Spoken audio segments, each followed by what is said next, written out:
thank you so much for joining us on this evening. I would like to call the Nash County Board of Education's committee meetings to order at this time. We do have one board member joining us remotely.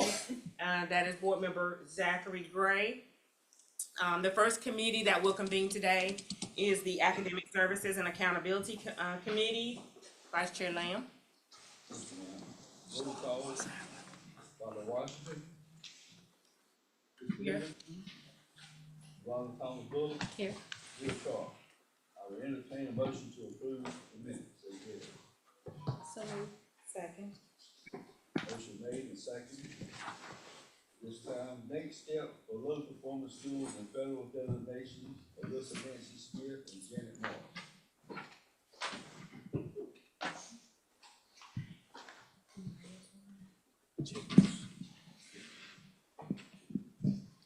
Good evening. Last month, Mrs. Morris and I stood before you and we presented school improvement plans for the board to review over the last 30 days. This evening, we stand before you to approve those school improvement plans. But first, we would like to just review and illustrate to you the differences between low performing designations and ATS and federal regulations. So the first is state low performing designations. We have 2 schools that are low performing. The superintendent may recommend to the local board that there's an action for these 2 principals, and this has been done.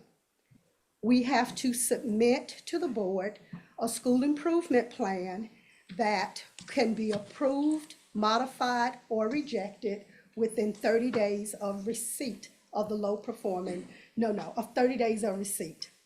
Parent notifications, which have gone out, are sent to notify parents that schools are low performing. The submission of the final school improvement plan that is approved by the school board must be uploaded in NC Star, and the state board has the autonomy to review those plans and provide recommendations and feedback.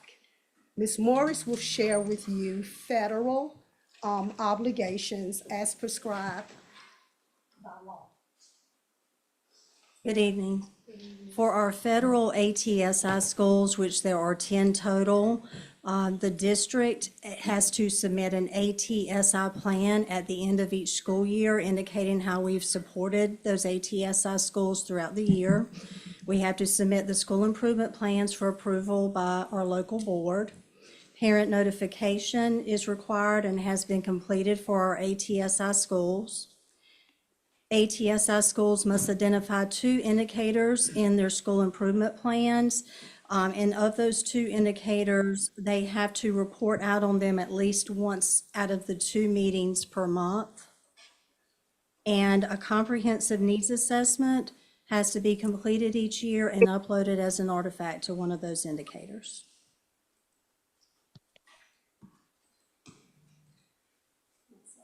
Mr. McQueen, we'll go to the next slide, please. So here's the timeline again for submission of school improvement plans and then approval of the school improvement plans. We have now waited the 30 days. We've requested feedback, and so this evening we're requesting on behalf of Dr. Ellis approval of all school improvement plans for 24-25. I will entertain a motion to approve the plans for the next step for low performing schools and federal designation. So moved. Second. Second.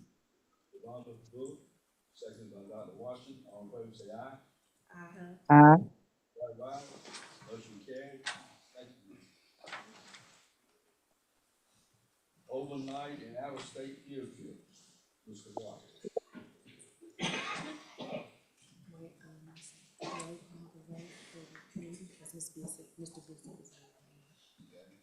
So we have to roll call to vote. Okay, roll call to vote on the last adoption. Dr. Washington, Yes. Robert Thomas Bullock, Yes. Ms. Visit. Melody, yes. Mr. Bissett? He's muted.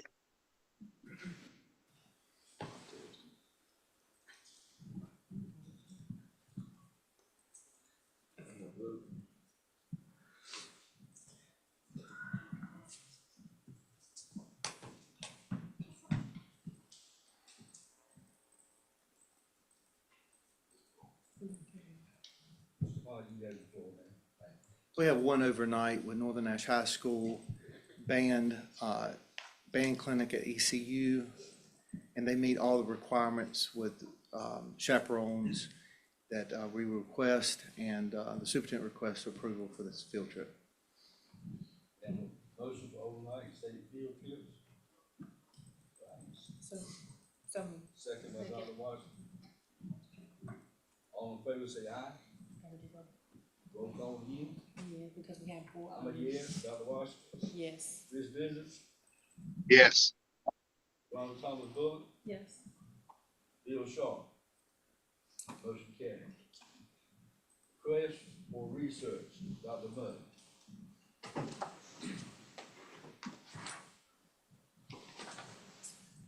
Good evening, everyone. Good evening. There are two requests for research. The information has been presented to you in your information. And Dr. Ellison, the team request, or present that for your information. Any questions? Any questions for Dr. Mudd? Thank you, sir. Thank you. This time I entertain a move to adjourn. So moved. Motion by Ms. Bullock, Second. second by Dr. Washington, we are adjourned. Thank you so much. Vice Chair Lamb. Roll call, I'm sorry. It's okay, yes, go I'm a ahead. yes. Yes, yes. This is, Chris Vincent, Yes. we are adjourned. thank you. All right, thank you, very much, Vice Chair Lamb. The next committee that will convene is the Student Support Services and Operations, Committee, Mrs. Thomas Bullock. Okay, so at this time, I will call the Student Support Services and Operations Committee to order. I will start with the roll call. And we have Dr. Chavis, Yes. Mr. Edwards, Yes. Mr. Jenkins, Here. Mr. Sharp is not here, and I am here. So the first thing to do is approve the minutes for September 30th, 2024. I will entertain a motion to accept the minutes for. So moved. Second. All right, moved by Dr. Chavis, seconded by Mr. Jenkins. Roll call vote. Dr. Chavis, Yes. Mr. Edwards. Yes. Mr. Jenkins, Yes. Mr. Sharp, and I am a yes. Okay, so we actually have two items for information and one for action. The first, Student Support Services update, Ms. Grant and her team.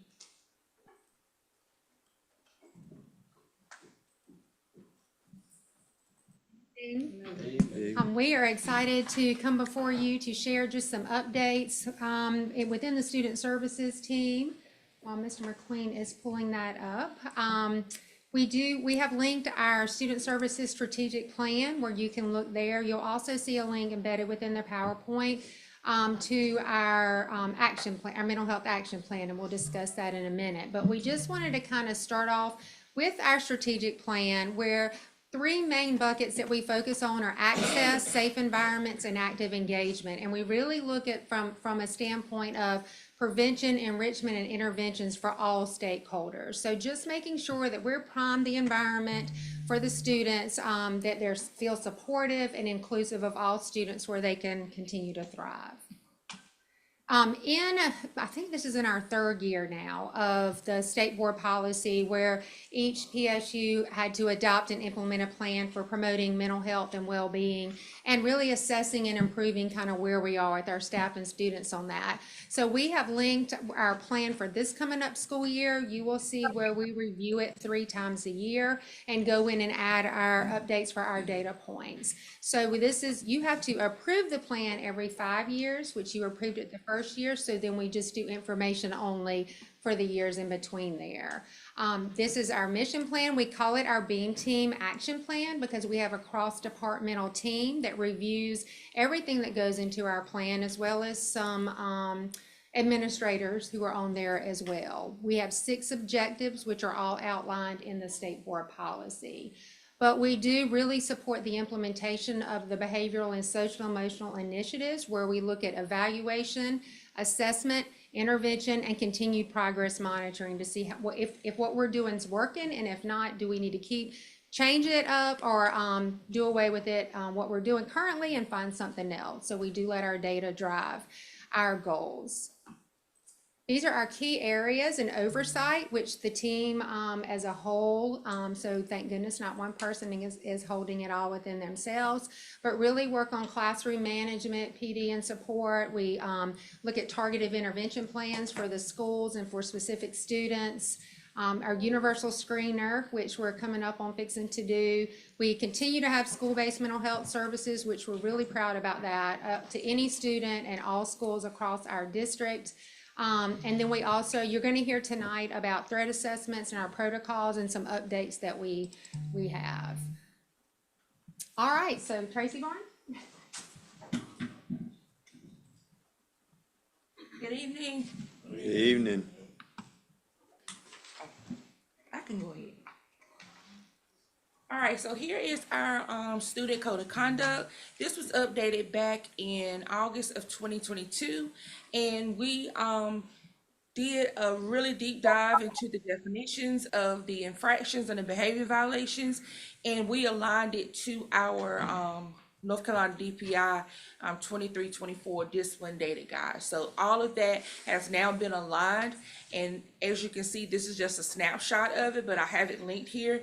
If you want to go and to view the document in its entirety, it is leveled, so each of the violations are now level 1 through 4, and it also outlines if an SRO is needed to be contacted in an event it's a reportable offense, and we also have aligned this with our board policy. Here is a snapshot of our discipline matrix. We are now in year 3 of our discipline matrix, and here are our policies outlined. Again, going back to those levels on that discipline matrix, it is also linked there for your viewing. But it also talks about each of the grade spans. We go from preschool discipline all the way to high school, and it is aligned based on the developmental and appropriate ages for our students. So we wanted to make sure that we had that, and it's also aligned with that DPI discipline data guide as well. And we wanted to put this in place so that we would have those consistent disciplinary practices across all of our schools. And so we've included all of this information for your viewing. And here is our behavior intervention matrix. We use this as a tier 2 intervention. And when I say tier 2, if looking at tier 1 is what all students get, or what we call core. Tier 2 is supplemental, so that is something if a student is not responding to core within their behavior, then a teacher could use this as a resource that they can pull interventions for. We've outlined and put resources in place from pre-K all the way to high school, and we've addressed a number of behaviors that we are seeing, throughout our discipline and also through our surveys that we've taken over the years. This is also updated regularly, usually annually, based on the discipline, what the discipline is telling us when we're looking at our discipline data each of the months. So that is something that we use to help support our teachers as well as our principals. Now we'll move on to restorative practices. This is a kind of a new initiative. We're in the second year of our implementation plan. I've linked that here so that you'll be able to go through and read all of the information to see kind of where we are in our action steps when it comes to our plan. This work started back in 22-23 school year, and what this team did, we vetted several agencies in order to determine the agencies we felt were best aligned with what we want to see our outcomes be for Nash County Public Schools. Power Ready and Low Learning Lab is one agency that we use. We're using that agency because we are project aware district, and we wanted to take an opportunity to be able to take advantage of that training that was offered to us. So those 2 schools that had received that training were Red Oak Middle and Red Oak Elementary, and that was back in the summer. Peaceful Schools of North Carolina, which is for teachers by teachers, so the training is done by teachers, and so it is for teachers. So we decided to go with that agency to do our rollout. And the three schools that were chosen were Rocky Mount High, Inglewood, and Southern Nash Middle. Not only did we look at our discipline data and look at what it was telling us, we also looked at school readiness and worked with those principals to determine their level of readiness for implementing restorative practices. The good thing about both agencies focus on restorative circles. So you see that alignment within both of the trainings. So this is a 5-year plan. We're actually in year 2 of that plan. We will end it 27 through 28, but all schools will receive training in restorative practices. So we will continue to look at our discipline data as to selecting our schools for the upcoming school year and working with those agencies to determine that. Again, Pal Ready and Low Learning Lab, again, those 2 schools, Red Oak Middle, Red Oak Elementary are our pilot schools. So our next steps is that following up and progress monitoring, which has already started. And so we'll continue to work with those teachers and help support those teachers within those restorative circles. Peaceful Schools as well, we have 4 follow-ups that will be taking place with the principals of those schools that were chosen, as well as those coordinators, and we will work again together over the next 4 years to get all of our schools trained in restorative practices. Any questions? All right, Rhonda?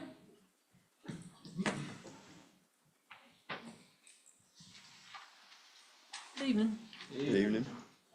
I want to speak with you about 2 programs that we utilize to support and reinforce our student and school safety.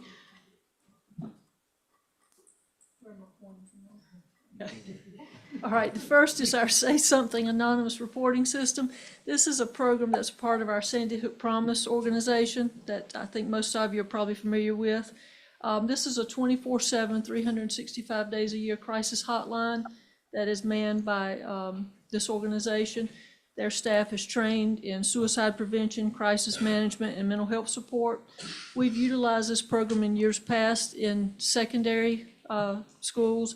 This year, we're continuing with that, but we've also trained our 4th and 5th graders with this program this year. Through this program, our students can submit tips anonymously through an app, a website, or by phone, and they're encouraged to report signs of violence or threats of violence, bullying, self-harm, or harm to others that they're aware of. When the tips are received, the school and district level teams receive the tips, and then they investigate and respond as needed. To date, you can see that we've received 57 tips as of last week, and you can see the top 3 are bullying or cyberbullying, suicide, suicidal ideation, and cutting and self-harm. The second thing is our Save Promise Clubs. These came about as House Bill 605 last year mandated that we implement peer-to-peer support programs. And through those programs, we address such areas as conflict resolution, general health and wellness, and mentoring in grade 6 and higher. We had Save Promise Clubs here years ago, but they've kind of gone by the wayside, so we are re-implementing those this year. These are student-led clubs that promote anti-violence and promote school safety, as well as community safety and belonging. These clubs can be standalone or embedded into an existing club or organization, and our advisors have all been selected at each school, and we're in the process of getting these clubs started. So you will hear more about those throughout the year. I've linked here an overview of what the club's about, and then a student video that introduces the students to the clubs. Any questions? Thank you. Good evening. I'm here to talk to you about substance use prevention and also our threat assessments. So this is our current data on our vaping tobacco offenses for this quarter. Just wanted to share with you that we do now have, with our Stronger Connections grant, 2 substance use prevention behavior support specialists who are here to focus specifically on our vaping tobacco protocol as well as our overall substance use prevention. So we have implemented a protocol where it's an alternative to suspension to decrease OSS, out of school suspensions, for our secondary students, as well as to educate the students. So far this year, we've had 54 secondary students who've completed the EVER5 vaping prevention program as an alternative to suspension. We also have 12 students who have been referred to our BSS substance use professionals for case management. And what that looks like is that students will be referred to higher levels of treatment as needed, receive some education, and follow up with the student and the family. So with our threat and risk assessment data, there's our current data as to Friday. All students assessed are tracked by our school student support teams, who are our administrators, counselors, social workers, psychologists, and nurses. Safety plans are developed for all students who have a medium or higher level of risk. We also provide a continuum of different treatment interventions for all of these students, from check-in, check-out, skill building, group counseling, individual counseling, and more intensive supports as needed. Our number one goal with all of this, of course, is safety for all. And then following that up, prevention and intervention for our students. So any questions on those?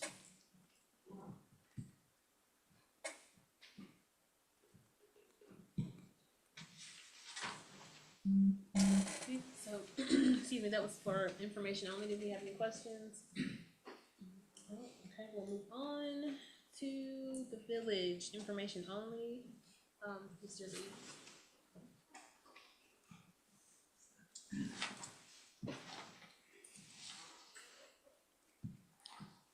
Good evening. Good evening. I am Lorenzo Lee, and I serve as program facilitator for the village. Now, I have to be honest with you. I want to admit that I'm a little bit biased, but I believe strongly that the village will be one of the most impactful programs for Nash County Public Schools, and today I'm going to tell you why.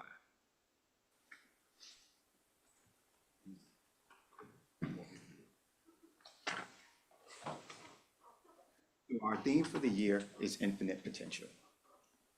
We're committed to providing opportunities and experiences to support our scholars and in tapping into the limitless potential that they have. For this year, we have returned 53 sophomores and juniors from previous years. We are proud to announce that we've added 62 first-time freshmen at all 4 high schools and Tar River, for a total of 115 mentees for the 24-25 year. A critical component for our program is ensuring that we bring in young men who have leadership and academic capacity. So our program is not a program for troubled youth who get in trouble and make it difficult for teaching and learning to take place. We invite gentlemen who are interested in a 2-year or 4-year program, interested in the military, or a career path.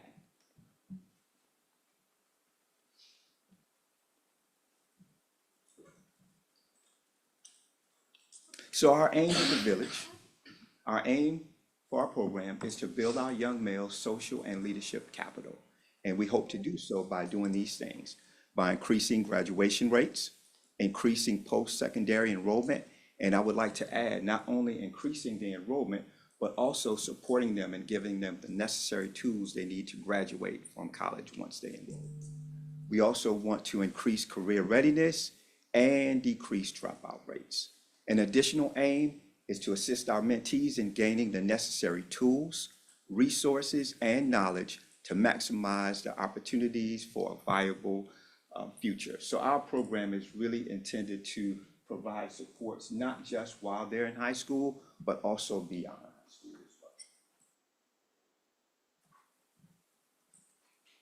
An overview for the year. So for the first semester in October, we took our scholars to a college tour, North Carolina A&T, October 23rd. Just last week, we had an incredible turnout for our career and college fair this past Thursday. And today, we took 112 of our mentees to NC State, where they had an incredible time. For many of them, it was their first time on NC State's campus, so it was an amazing experience for them.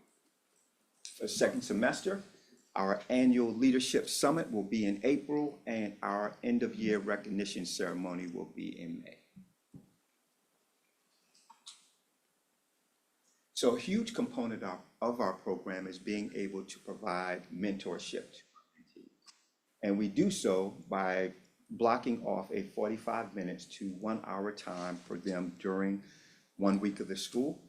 And I've been intentional about finding community mentors.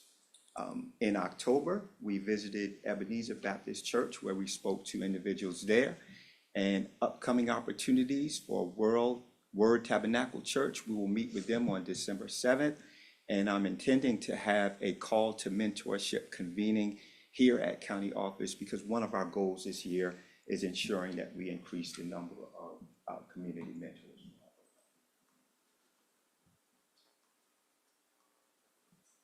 So promoting our program is huge. It's important for us to showcase all of the things that we will be doing. We will and have begun a promotional video. We'll do 1 video per semester. Our filming has already taken place starting in November, but we will go through December as well. We believe that having leadership voices to support our cause will be essential. And we've asked our district leadership to be a part, and we've also will reach out to board members and ask you to be a part of our promotional video as well. So one of the things that we've done this year, and I've shared with you previously, that we took our scholars to a college tour. We visited A&T in October. You can see some pictures there of our guys. Blazers, ties, dress shirts. We've received many compliments anytime we're off campus, and not just compliments on how we look, but I'm even more proud of the compliments that we received on how our scholars behave themselves and how they move about the campuses that we've already visited. For example, today, one gentleman stopped me while we were at NC State, and he said, "I really, really like the way that you guys move." So I took that to mean that our guys were behaving appropriately and doing the right things. This is a picture of what our scholars look like for our Dress Like a Winner Wednesdays. Every Wednesday, our scholars will be in their village attire. On the pictures, you see students from Southern Nash High School at the top and from Nash Central High School at the bottom.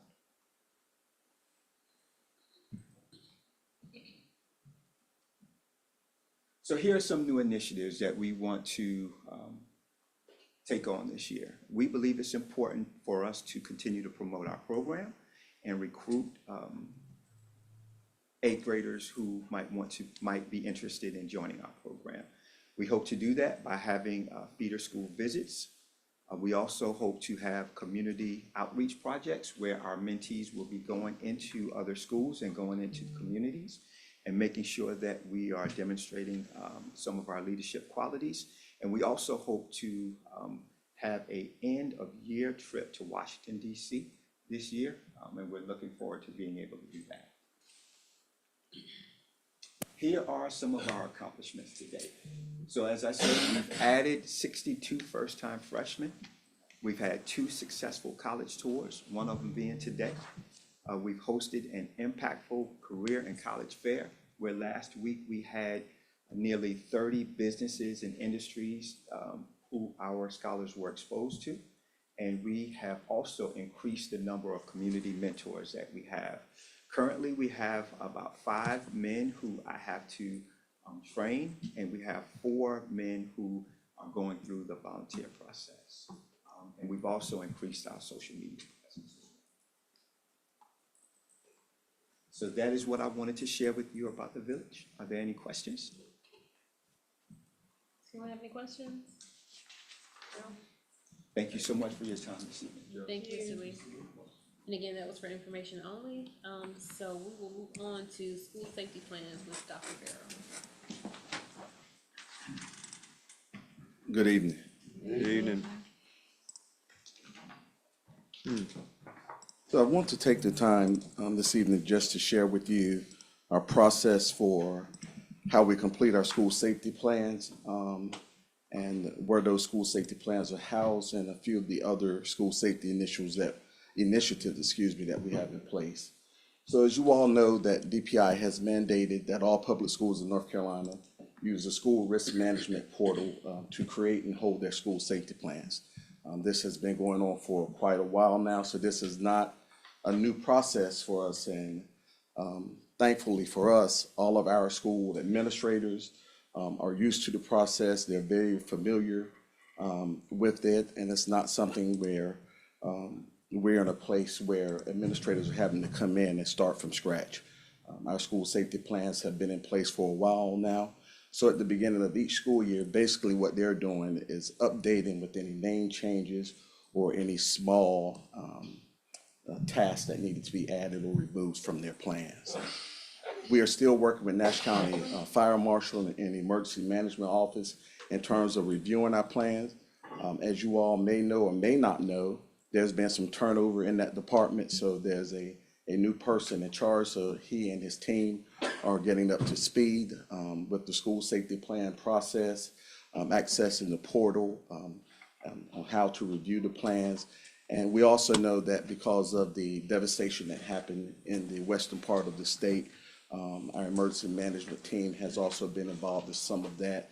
So that has delayed some of their ability to review the plans. Again, I go back to, fortunately for us, our school administrators are seasoned in this process. They know what to do, and we're in a good place as it relates to the updating of our school safety plans.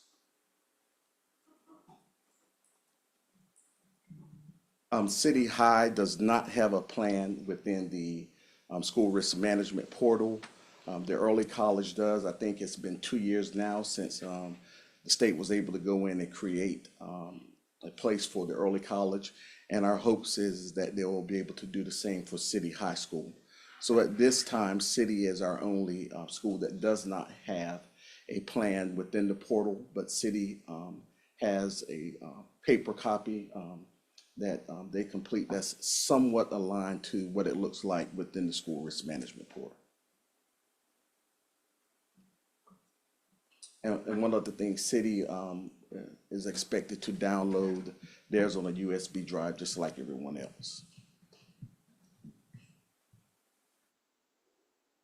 So we download the plans from the school risk management site. And Mr. McQueen, if you could just click on there, because I would just like for the board to see. Some of them may have seen this portal, some may have not.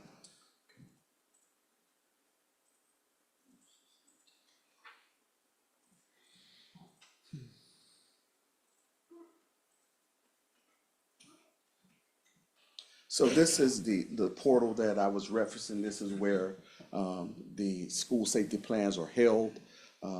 Each school administrator have their login. They go to the site, complete the process. Once it's ready for review, they click the review button. It sends it up to be reviewed. Once approved, then they go on in and publish their plan. Once their plan is published, they then download a PDF to USB drive, which comes to our office. And they also download it on a USB drive for themselves, so they have it at their office. In the event that the internet goes down, we have the PDF of the safety plan on USB drives.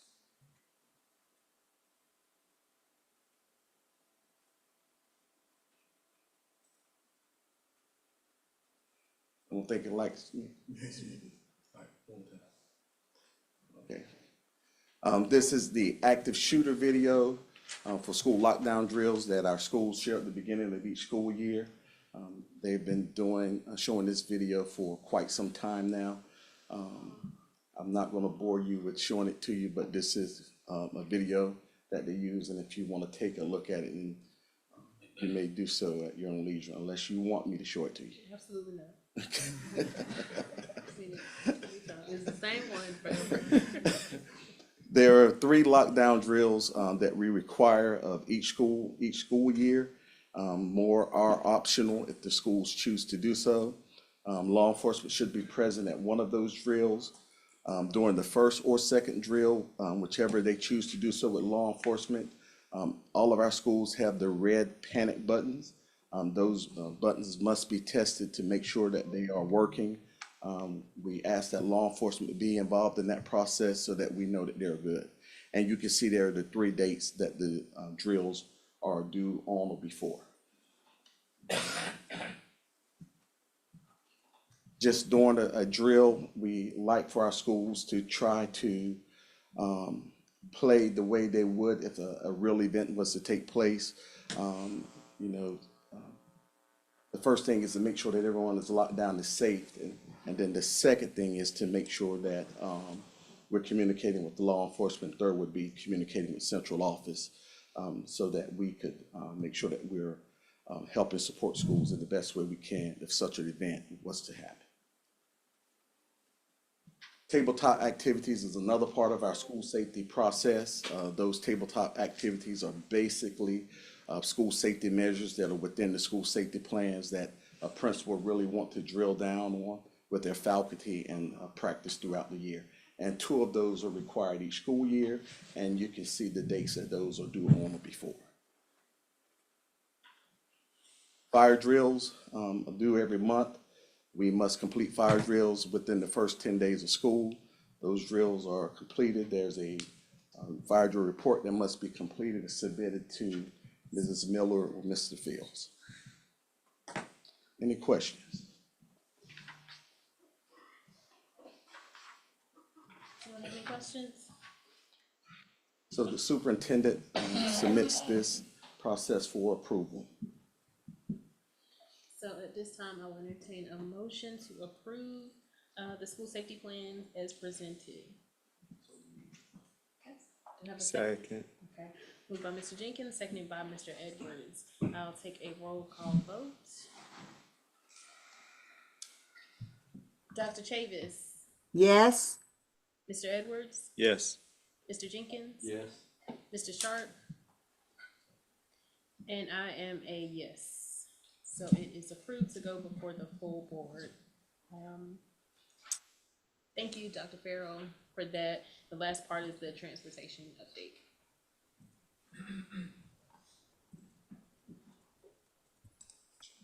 All right. We want to give our transportation update for the month.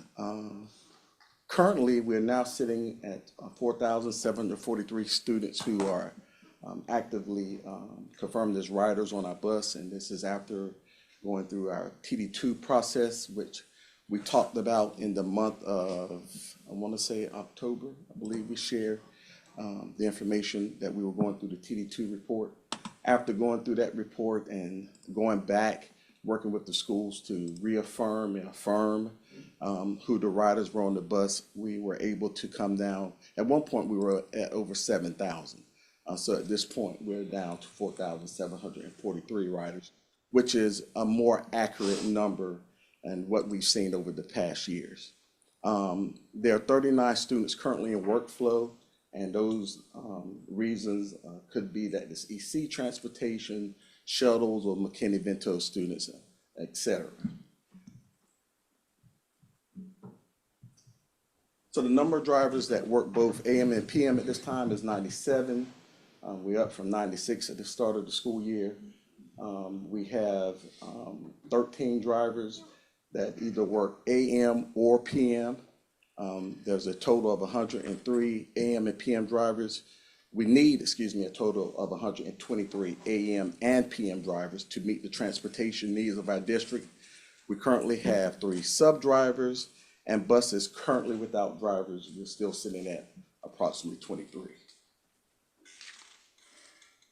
We have 127 route buses, with 12 of those being park buses that can be used as either spares if needed. 10 of the new buses, we have 15 new buses. 10 of those new buses are currently on the road being used.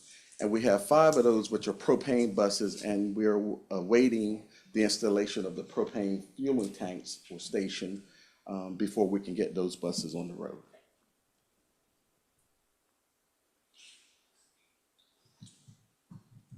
So now, I think it was August, I said I'll bet my paycheck or something. We get You're getting close to it, I'll put it that way. So there are currently 69 teacher assistants who opted in or signed up for signed up on August the 23rd. That's actually supposed to be 2023. I apologize. It says 2024 for the bus class. And this was after the board approved for the new process with teacher assistants who were newly hired, having to get their license. And if they chose to drive once they got their license, then they could opt in to receiving more money per hour to drive. So we had 69 of those. 30 are driving every day or covering buses for their schools.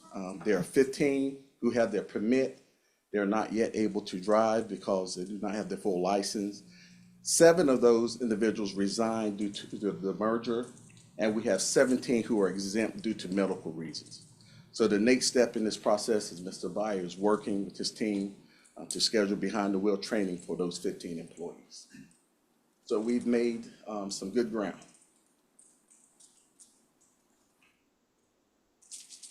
And again, once we get teacher assistants fully licensed to drive, our objective is to try to get them on elementary routes. The elementary have their standalone routes, and that way we can maximize the use of our drivers by having our earliest start, which is high school, and our latest start, which is middle schools, and have one bus driver who drives those 2 routes versus right now, in some instances, many instances actually, we have drivers who drive a high school route, elementary, and then a middle route.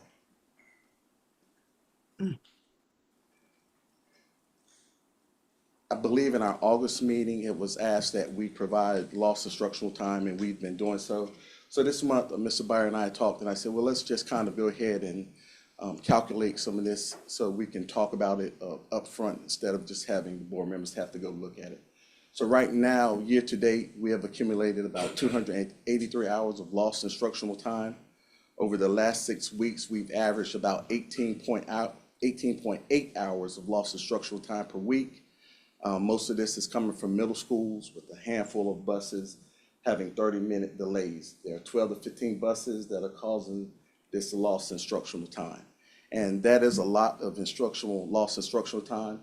Not trying to take away from that, but also want to point out that when you think about the grand scheme of having 97 buses on the road, and if you looked at the number of minutes and averaged that out, it would be minuscule. But as you can see here, when Mr. Byer and the team really tease out the data, it's about 12 to 15 buses that are where we're having the serious problems with.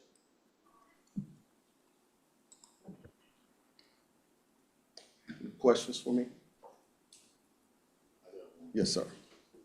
Are these propane buses that much more economical than gasoline? Cause I called about some propane today and I was like, Well, that you handle that expired. the other, I was going to ask you the other one. Has anybody used them that can tell you anything about? So propane buses,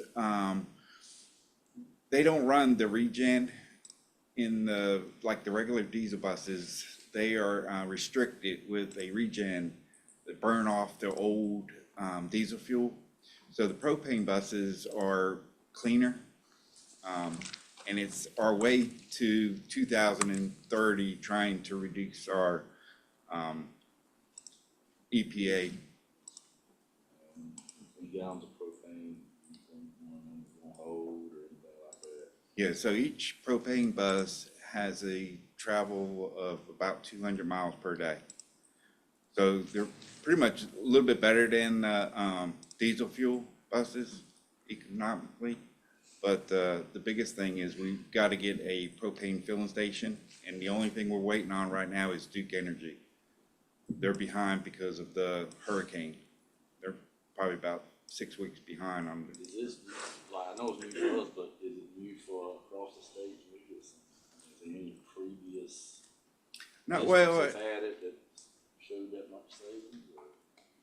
Well, I mean, if you look at propane's been out forever on vehicles. You know, back when I was 18 years old, I drove a propane truck at a farm. So they've been using it 30 years ago. Right now, they actually just, here recently got the performance and, the mileage a whole lot better on propane buses, so you can be used on an everyday basis without, causing a lot of fueling issues. And mechanically wise, do we have mechanics that can? Yes. So mechanically, a propane bus is nothing but a gasoline motor that is changed over to propane. So it's a whole lot easier to work on. You don't have a turbo, you don't have the regen systems, you don't have any of that breakdown. So if you could work on a F-250 pickup truck, you could work on a propane bus. And that's the reason why I went, because of the economic of maintenance. I appreciate the information. Any other questions? Any other? And the one thing that it will give us, it will give us an opportunity over the next several years to really gather data to see if the propane buses are a better investment for us or not. Is that it? Anyone else? Will your check be in monthly increments, or we gonna do like? I need to talk to Mr. Sanders on that. Is that a taxable rate, or we get off the top? I believe that a person was listening to me, he was gonna make a liar out of me. We wrote it down. So that's it for us. Thank you, and I wanted to say thank you specifically to Dr. Carroll and his team, since this is officially my last committee meeting. But thank you, and thank you, Ms. Stacy Smith and your team for supporting me as I was leading them. So thank you. So at this time, I will adjourn. Okay. Thank you so much, Mrs. Thomas Bullock. The next committee that will convene is the Administrative Services and Operations Committee. Mr. Dunton. Thank you, Dr. Washington, and thanks to everyone for being flexible to move some of these around. Sorry, I was running late. I'll call us to order. The first, I guess, piece of business is to do a roll call vote of committee members. Dr. Chavis. Here. Mrs. Bullock, Evelyn Bullock. Franklin. Myself, and Zach Gray. Here. Alright, so we got 4. I'll move forward. We met on October 28th, and the first item is approval of minutes from that meeting. They were attached as part of your package. Hopefully everyone's had a minute to review those, and if I can get a motion to accept and approve. Motion to accept. Franklin. Second. Second. Dr. Chavis, thank you. Any discussion on the minutes? Any changes, updates? Hearing none. All those in favor, vote by the sign of aye. Aye. Any opposed? We have 2 items for the committee. Both are information, although one of them may leave with a little bit more direction than just the information provided, but I will start with our fiscal audit for the year 2023, 2024, and ask Ms. Saunders to come forward. And all those with Ms. Saunders to please come forward. Good evening. Good evening. Dr. Washington and board members. So I am going to step to the side and allow our auditor, Mr. Dale, to take over. Good evening, Madam Chair, board members, Dr. Ellis, good to see you all again. Appreciate y'all allowing our firm to perform the board's audit for the year ended June 30th, 2024. And each of you should have a bound copy of the report there at your seat. And I'll try to not take up too much of your time this evening and go over just a few pages from the report that I think are of the most importance to you all in overseeing the finances of the district. The financial statements cover 2 main areas that we talk about each year. You've got a financial section that covers the first 60 pages of the report. And then the compliance section starts on page 61. And we'll start out with the financial section. So if you would, let's turn to page 13. And we'll look at the governmental funds of the district. And then after we look at it, we'll look at the school nutrition program on another page. And while you're turning to page 13, and I'd like to just quickly point out that on pages 1 through 3 of the report is the financial statement opinion letter that's on our letterhead.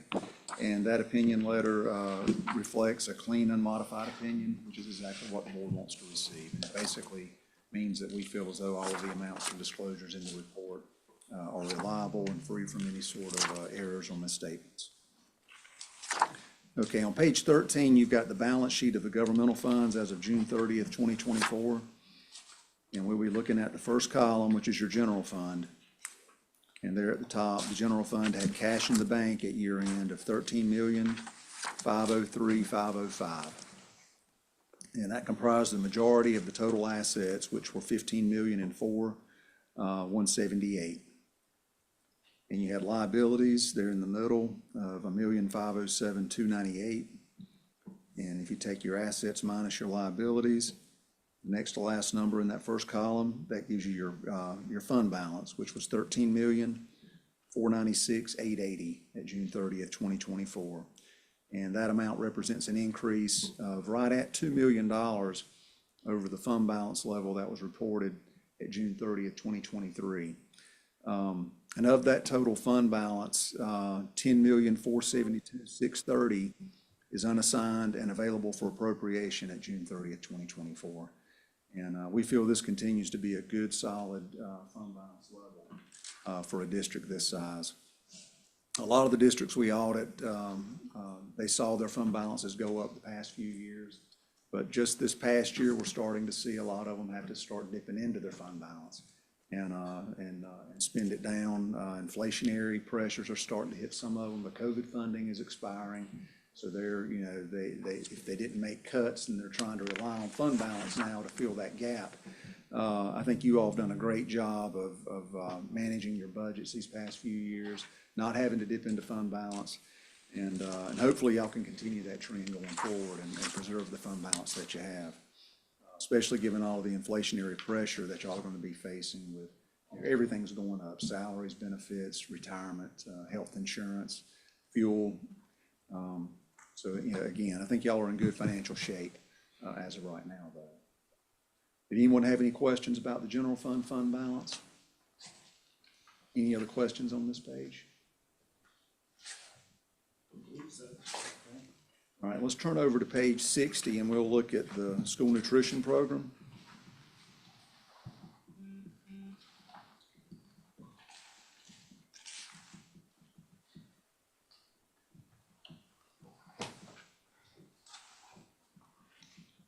And page 60 shows the revenues and the expenditures for the school food service program for the year ended June 30th, 2024.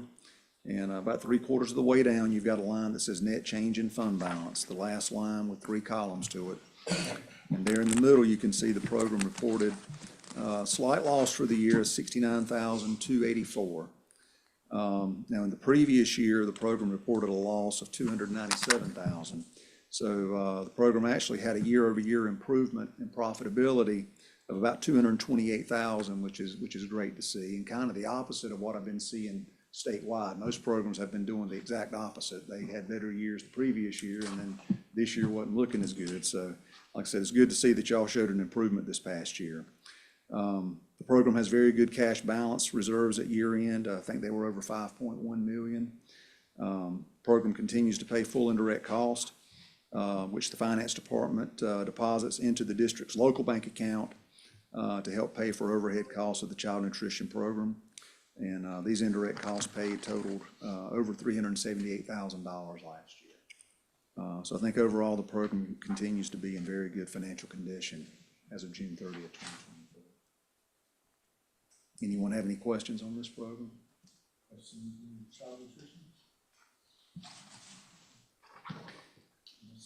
All right, and starting on page 61 is the first of 3 letters that we issued pertaining to the compliance audit over the board's internal controls and the state and federal grant funding that flows through the district. And we're required each year to perform compliance audits on the state and federal grants received by the district. For 2024, we were required to audit the child nutrition program, the ed stabilization, COVID funds, the state public school fund, and the CTE state months of employment funds. As part of these audits, we test a significant number of payroll and general disbursement transactions for compliance with the various state and federal guidelines imposed by the granting agencies. And we had the finance department pull all kinds of backup documentation for these transactions. And we're happy to report that there were no issues noted with regards to the compliance testing for the state and federal grants. Management was able to provide us with backup for everything that we asked. The finances are very transparent back there. I mean, if anything was asked for, they were able to provide adequate backup documentation for it. So 2 of the 3 letters in this section pertain to the state and federal funding, and both of those are clean, unmodified opinions.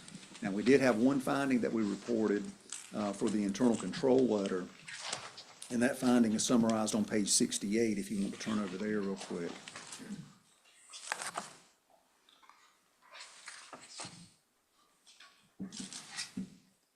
And at the bottom of page 68, you'll see it says finding 24-01 regarding account reconciliations. And this finding summarizes an issue noted with the monthly reconciliation process for the district's bank accounts and other general ledger accounts. It was noted that these reconciliations were not performed in an accurate and timely manner during the year. We noted various journal entries that management had to make during the year to correct posting errors that were made in the completion of these reconciliations. And in addition, there were quite a few significant adjusting entries that had to be posted during the audit to adjust various general ledger accounts to the proper year-end balances. I think the finance department has undergone significant turnover in several key positions over the past few years that has left the department with a lack of experienced staff to complete all of the necessary accounting procedures in a timely manner each month. And this issue is not unique to Nash County. There's quite a few districts across the state that we audit that are struggling with this same exact issue. Lack of finance officers, lack of properly trained accounting staff. The good thing is that we didn't note any instances of these issues costing the district any funding. The state and federal dollars were fully maximized. Y'all receive position allotments and dollar allotments from the state. All of those were fully used to the best benefit of the district. That preserves the local dollars that y'all have. And like I said, the management did a great job of maximizing those dollars.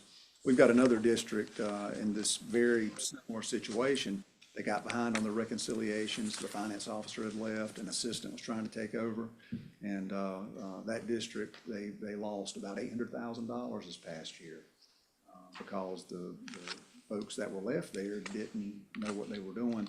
The state's got a hard cutoff on June 30th. So if you do not use all of your state funding by June 30th, the state has no mercy on you.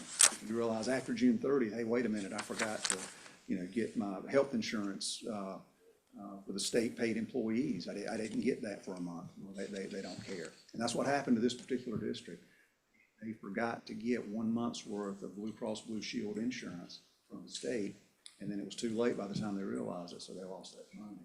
And that's why we try to emphasize to boards that these types of findings are very serious, because they can cost you money if you're not on top of doing the monthly reconciliations and you catch it after year end. That's why you really need to be able to stay on top of it, in a timely manner every month. But again, y'all did a great job of maximizing those state dollars. We didn't note any issues as far as that went. Y'all just need to, if you can, just try to get those caught up in a more timely manner if you can. But I know finance is currently kind of short-handed, so it's not easy to, easier said than done, I guess. Any questions about this finding? And we also issued a separate 3-page letter that details specific audit items that we're required to communicate to the board about. I think you each had a copy of that letter in the front of your booklet. And this letter basically has boilerplate language and is considered a clean report. It discusses there were no difficulties or disagreements encountered in dealing with management. There were no reportable issues noted other than the internal control finding that we just talked about.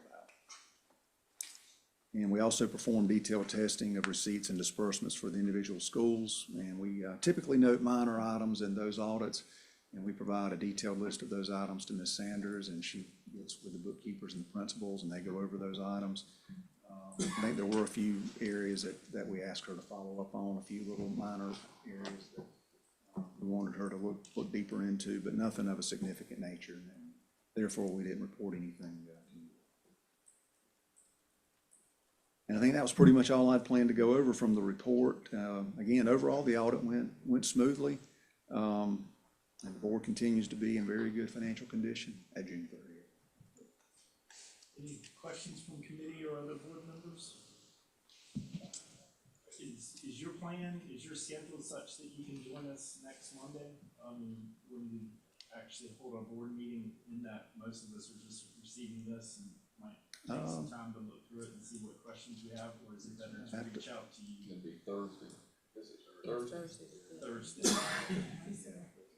Or is it better to put this together and reach out to you? Yeah, it might be better if y'all need me to come back. I can definitely do that. I'll have more questions at a later date. I'll reach out to you. Schedule for next Thursday. I think I got another meeting already scheduled that night. And see, not to waste a trip for you, but if it does give everybody a chance. Yeah, but I'd definitely be glad to. I'll follow up. Okay. Any other questions, concerns, insights? And Ms. Sanders has got my direct number, and I'd be happy to go through any of this with you guys. If y'all have questions, y'all feel free to call me anytime.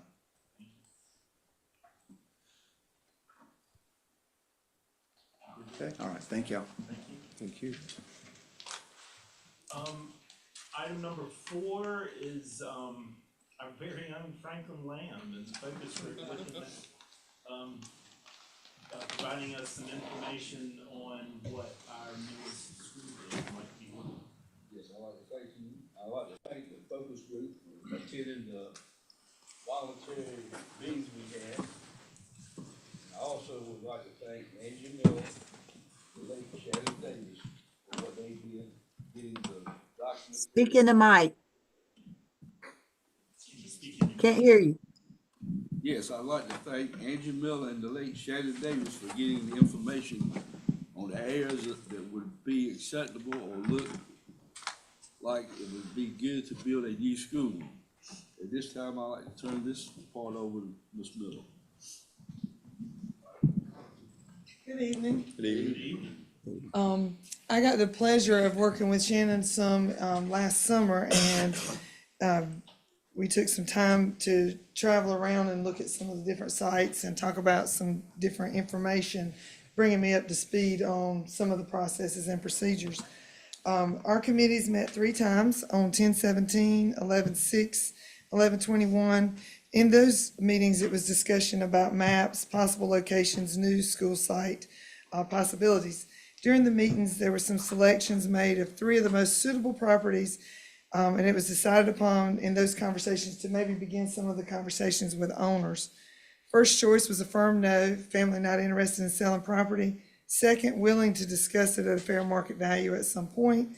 And third, property owners, there was many owners involved, and they were not, they've not responded or gotten back with us at this time. So I'd like to ask our county commissioner and chairman, Mr. Robbie Davis, to come up. We're gonna show you some of the maps that we have detailing locations and reviewing and discuss some of the positive and negatives that we talked about with the group at the sites.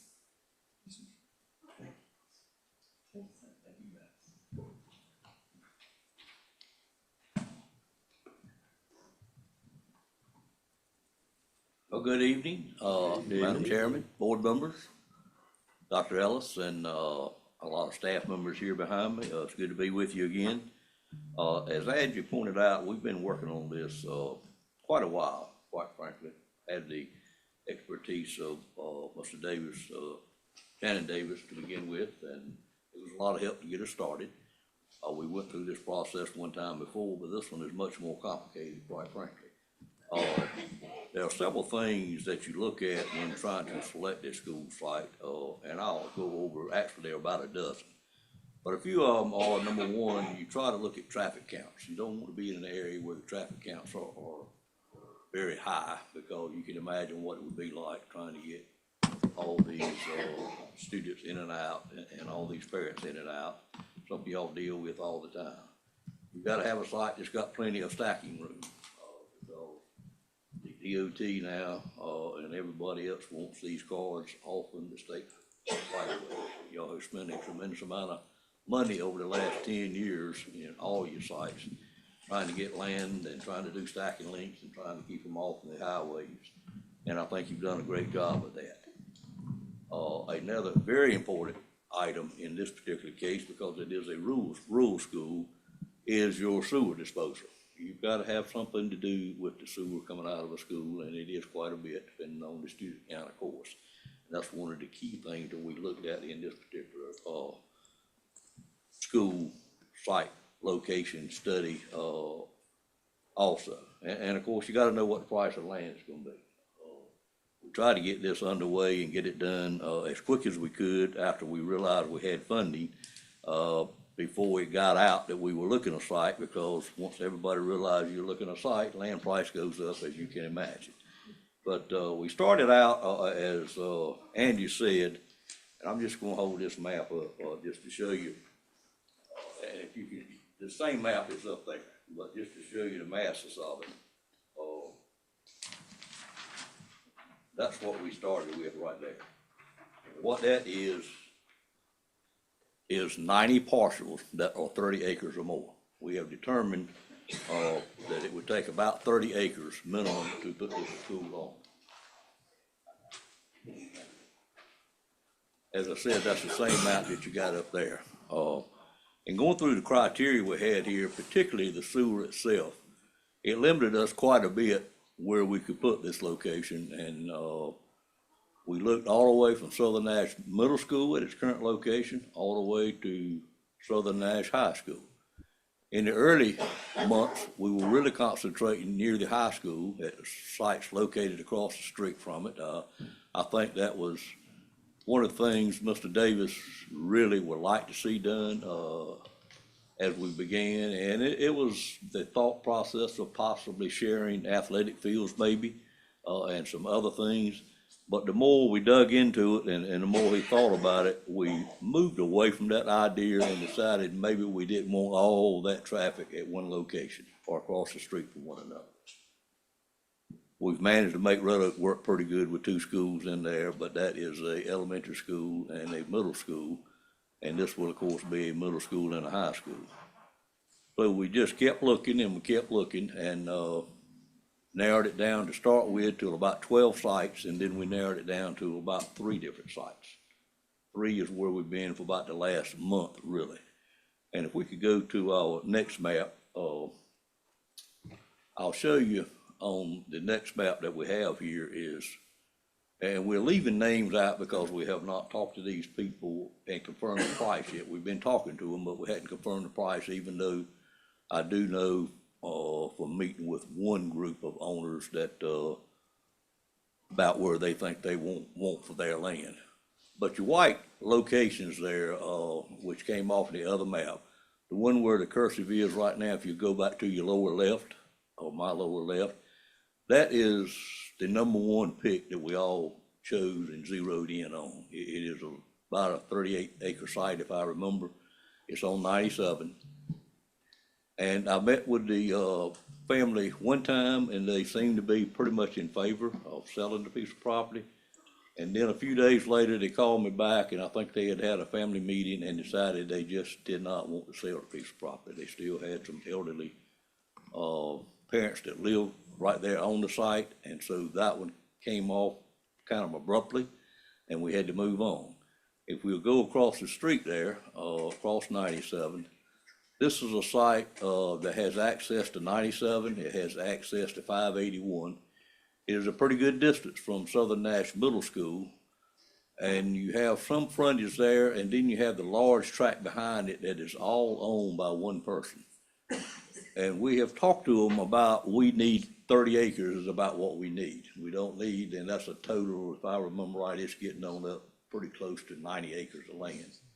But they were willing to sell what we needed, and they have worked with us real well.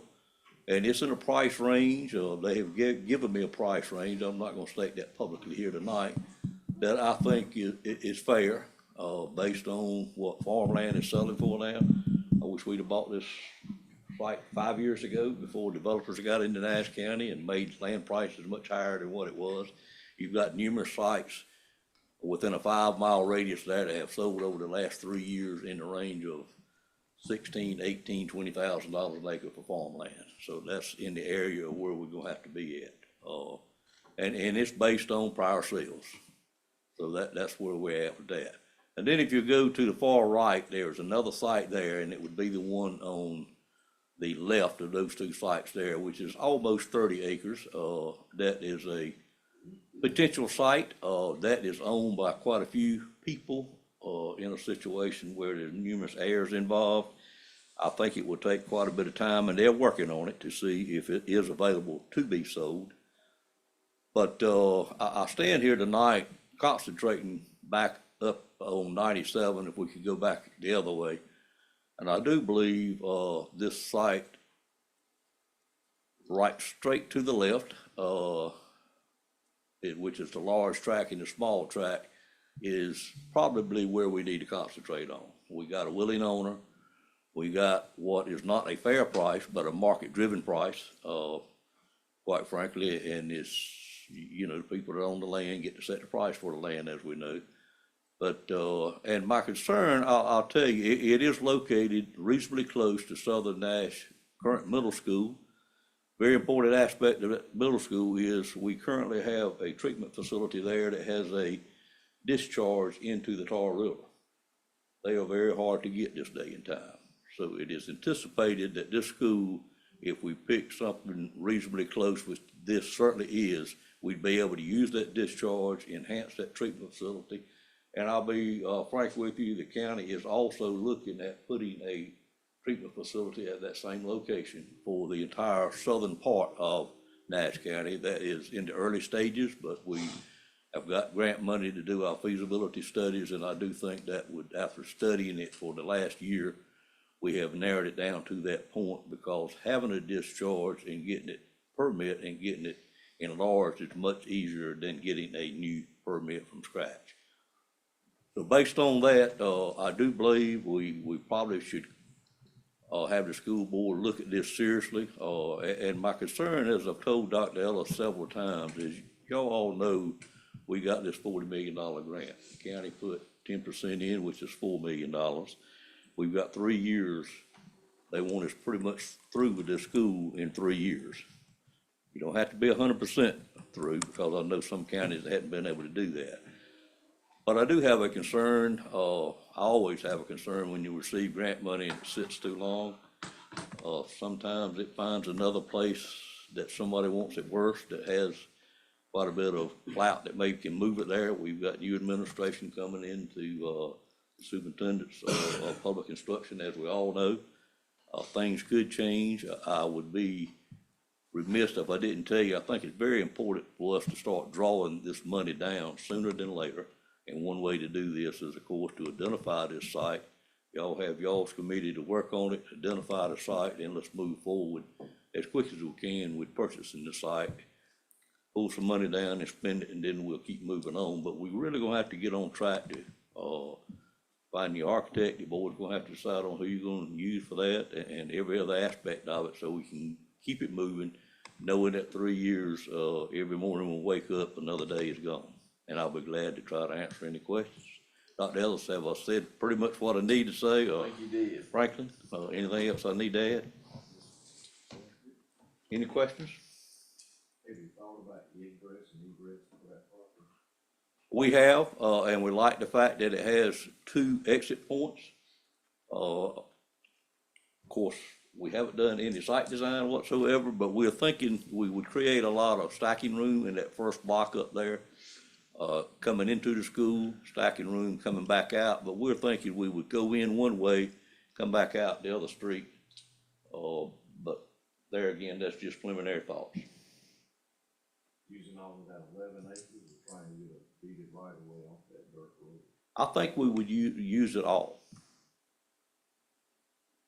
Because you got quite a bit of stormwater retention that you're gonna have to do, like you have at Southern, at Nash Middle School, Nash Central High School. You know how much land we used up there. We kind of feel like that would be an area, in particular with the train like it is, that would work for that area. It's my preliminary thought, and guess I'll be honest with you, that's a preliminary thought. And of course, what we would do when we decide on this site, we would enter into a, sales agreement that had a due diligence period in it where we could have engineers to dive in, make sure it's gonna work. It is, a lot of the land, looking at the soil maps, which the county has done, for us, is very usable to put the school on. That particular piece, the 11 acres down there, probably wouldn't be the best to put the school on itself, but the knoll up there on the top would be wonderful for one. Any other thoughts, questions? Thank you, and, let's get it going. Thank you, Mr. Davis. I guess as part of the description here, it was to look at possibly placing this on the December 5th board agenda to approve to move forward. Not sure exactly what we would be approving, whether it's just to continue, to pursue, to engage. Right, I mean, I think that's a good question. It doesn't sound like you're at the point of making an offer. We could certainly have an action item that authorizes staff to move forward with all next steps with all deliberate speed. It sounds like is what you would need. And that would involve, possibly getting consultants who could help identify whether the site's suitable, all those various steps. Now, and with that, I'll just open up the floor for any comments, any discussion about that, knowing that it's probably in everyone's best interest to move into a very long project as quickly as possible.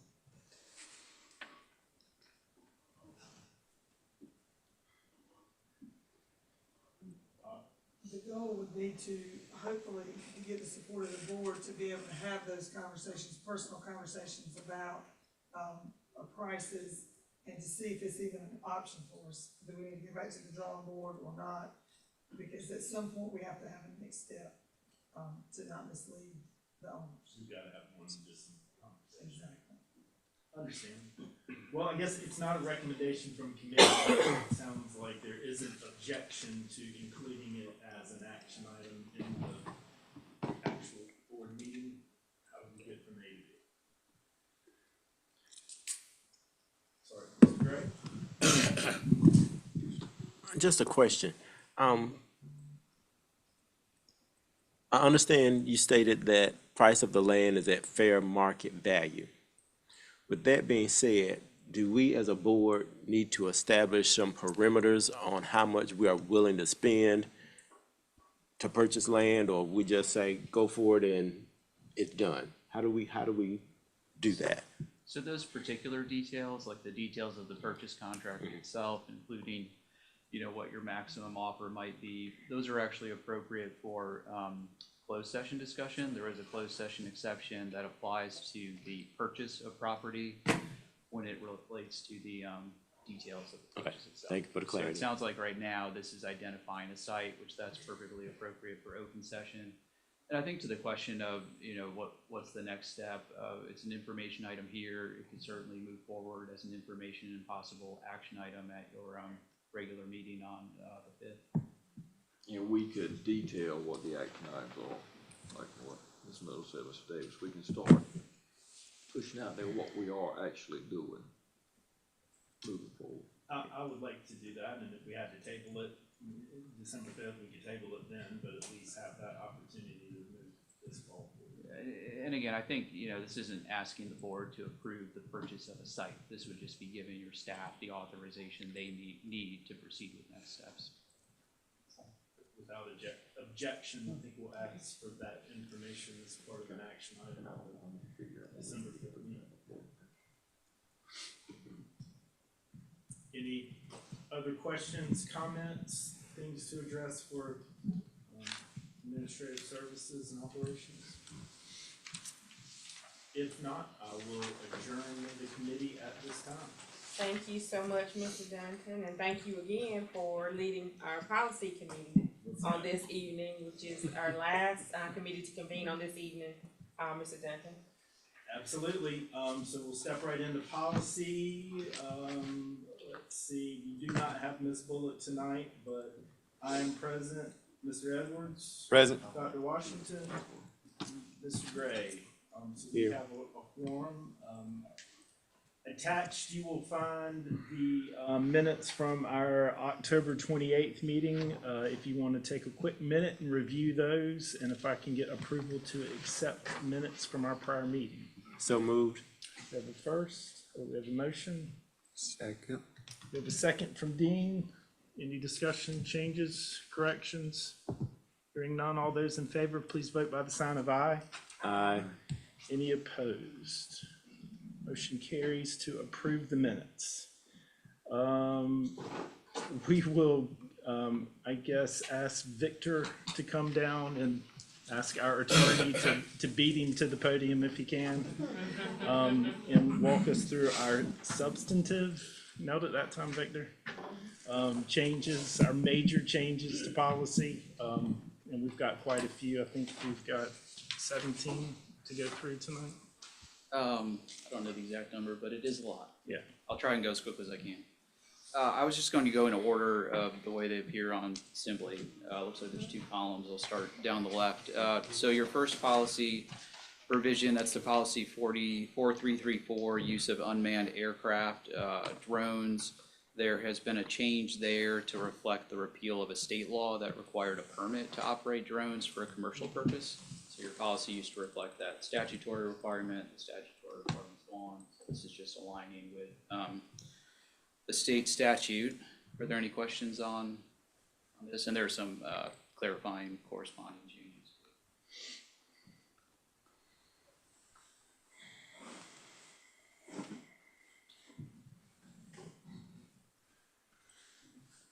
Hearing none, the next policy is 4320, tobacco products, students, and this just has a revision to the definition in the first paragraph there, and that is to align with a change in the definition in state law.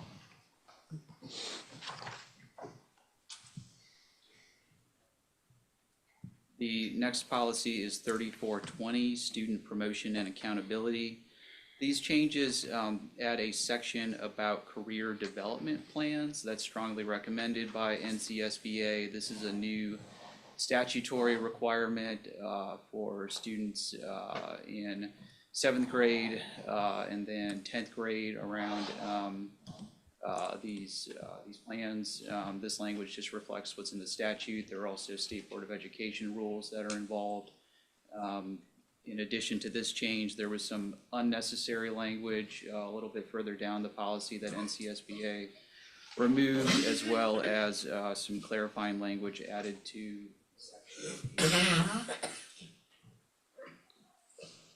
My only question around this was, I know Dr. Ellis and staff have worked hard at promotion standards over the last couple of years. Is any of this in contradiction to what we as a district want to do?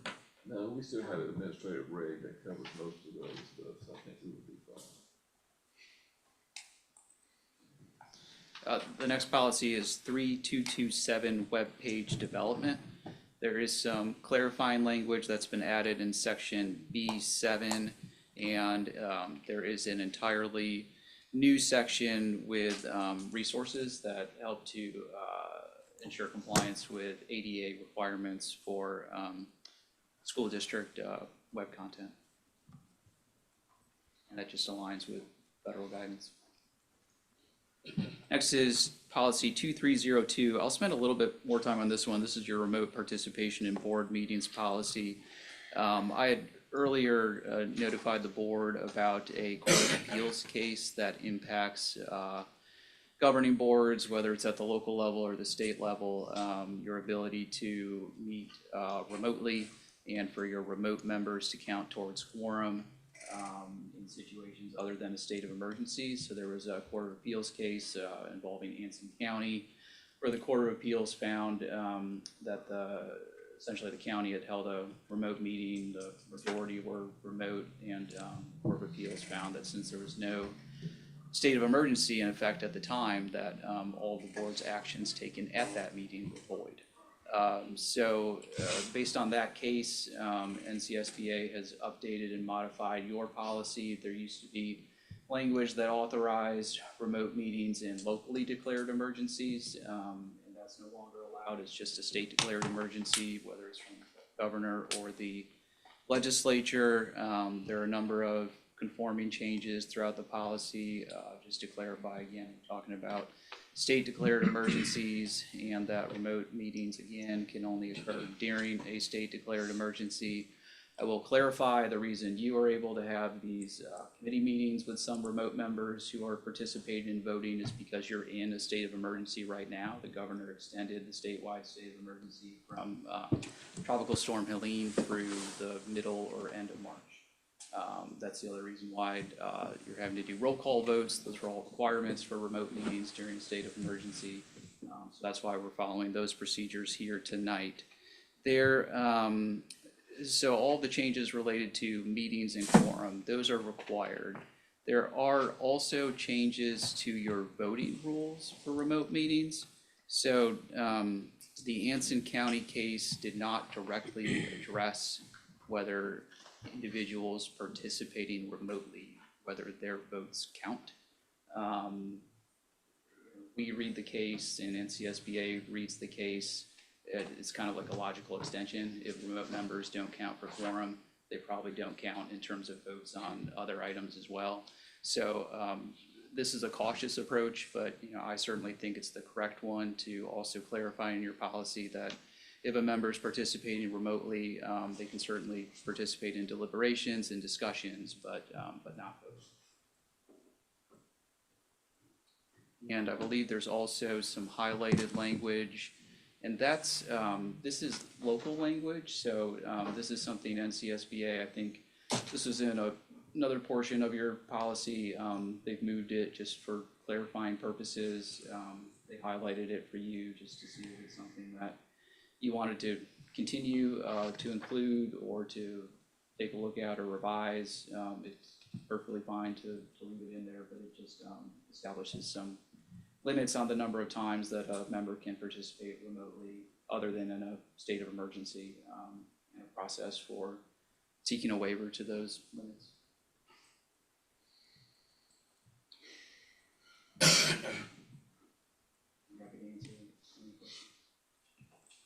Without belaboring the point, I mean, what was the grounds to do that? Just that remote members are not able to act? So we certainly don't like the case, I'll say, in the education law world or the local government attorney world. There has been longstanding existing authority under the open meetings law for remote meetings or meetings held using electronic means, for example, conference call. And that was a practice for quite a while prior to COVID, when we had virtual remote meetings with Zoom and Google Meet and all those different things. One thing though that the statute never really addressed was quorum requirements. So while there was authority to have electronic meetings, there was no language that expressly stated members participating remotely count for quorum. When we had the COVID pandemic, the General Assembly modified the statute around states of emergency to add some more specific language for remote meetings and remote hearings that applied to local government and state government. And in that section of statutes, which would have been adopted in 2020 or 2021, the legislature specifically stated that remote members count for purposes of a quorum during a state of emergency. So the Court of Appeals kind of looked at both of those and said, well, if the legislature feels that they need to make this specific in statute in this one specific instance, it must mean that it's not authorized in any other. And that's what led us to where we are today. I will say that there are some efforts to try and seek a legislative fix, and we will be watching those closely, and we'll keep you up to speed. Thank you. Your next is policy 4329, bullying, harassing behavior. This just updates some language in section F around investigators. So the language used to just refer to principals, and it's been updated to acknowledge there might be some sites where there's not a principal with jurisdiction, so it's added language that the site supervisor would serve as the investigator for these types of complaints. Your next policy is 3460 graduation requirements. This is your annual update to your graduation policy to reflect the annual updates to the State Board of Education's graduation requirements. So these all just align with State Board policy.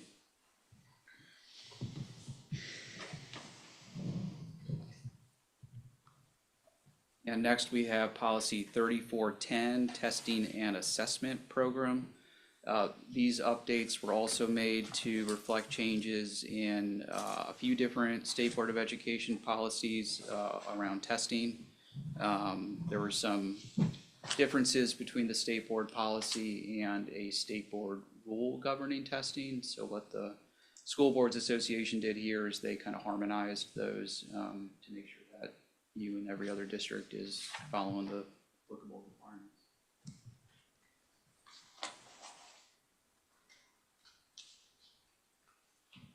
Next, we have 3225, technology responsible use.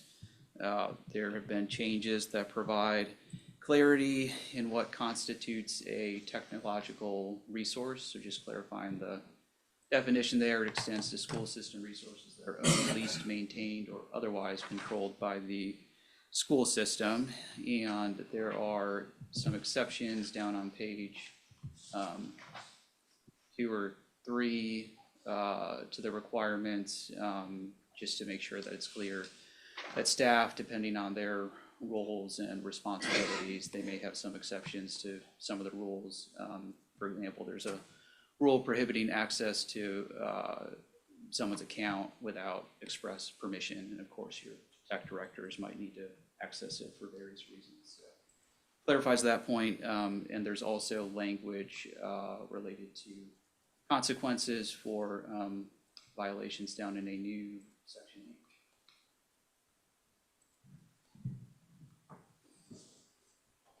And your final policy tonight, that's 1310-4002, parental involvement.